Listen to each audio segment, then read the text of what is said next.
ከ1984 እስከ 2000 ዓመተ ምህረት 17 ዓመት ኢትዮጵያን የሚያክል ሀገር ኤክስፖርት ያደረገው 11 ቢሊዮን ነው።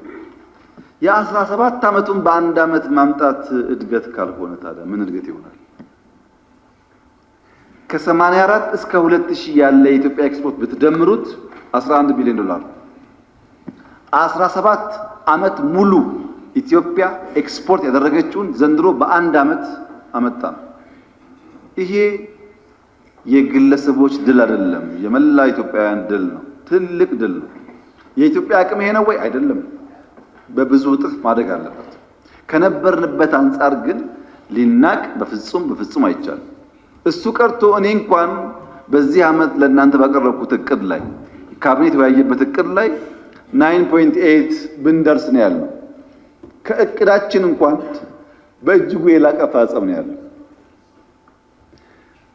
17 ዓመት ኢትዮጵያ ኤክስፖርት ያደረገችውን በአንድ ዓመት ማምጣት መቻላችን ትልቅ ነገር ነው።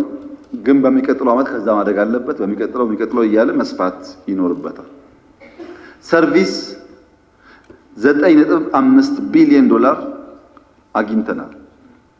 በፎሪን ዳይሬክት ኢንቨስትመንት ፕላስ ኦር ማይነስ 4 ቢሊዮን ዶላር ገደማ አግኝተናል። ቃል የተገባውን ትቼ ሬሚታንስ 7.9 ቢሊዮን ለ8 ትንሽ የቀረው አግኝተናል።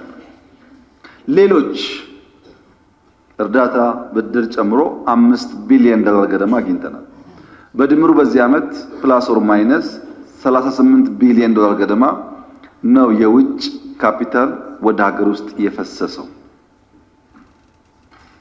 በእነዚህ ውስጥ ኤክስፖርት በድምሩ 11 ቢሊዮን ነው። የብዙ ዓመታትን ድምር ውጤት ነው ከምንል አንድ ባንድ እንየው። በጥቂት ኤግዛምፕል ለምሳሌ ቡና እንውሰድ። ኢትዮጵያ የኮፊ አረቢካ መገኛ ናት። ኢትዮጵያ በየትኛውም ዘመን ቡና ኤክስፖርት አድርግ ነበር። እግረ መንገዱን ግሪን ሌጋሲም ጥቅሙ እንዲገባችሁ ብዬ ኢትዮጵያ ለ17 ዓመት ለአንድ አይደለም ለ17 ዓመት ቡና ወደ ውጭ ሀገር ልካ ያገኘችው የዶላር መጠን 3.3 ቢሊዮን ዶላር ነው። 17 ዓመት። ዘንድሮስ 3.1 ቢሊዮን በዓመት አግኝታለች። ቡና ነው ያልኩት። ካልተከል፣ ካልተንከባከብን፣ ካልለቀምን፣ ካላጠብን፣ ካላሸግን፣ ካላጓጓዝን ይሄ ውጤት ሊመጣ አይችልም። በነገራችን ላይ የቡና ኮንሰምፕሽን በሀገር ውስጥ የዛሬ 10 ዓመት እና ዛሬ ሁላችሁም እንደምታውቁ በጣም ጨምሯል። ሰዎች እየበዙ ነው። የቡና ፍላጎት እያደገ መጥቷል። ቡና አምራች ከሚባሉ ሀገራት አሁን ከብራዚል፣ ኮሎምቢያ ቀጥሎ ሶስተኛው ትልቁ ኤክስፖርት የኛ ነው። 3.1 ቢሊዮን ዶላር ኤክስፖርት አድርገናል። በአፍሪካ አንደኛ መሆኑ ብቻ ሳይሆን በዓለምም ሶስተኛ ነው።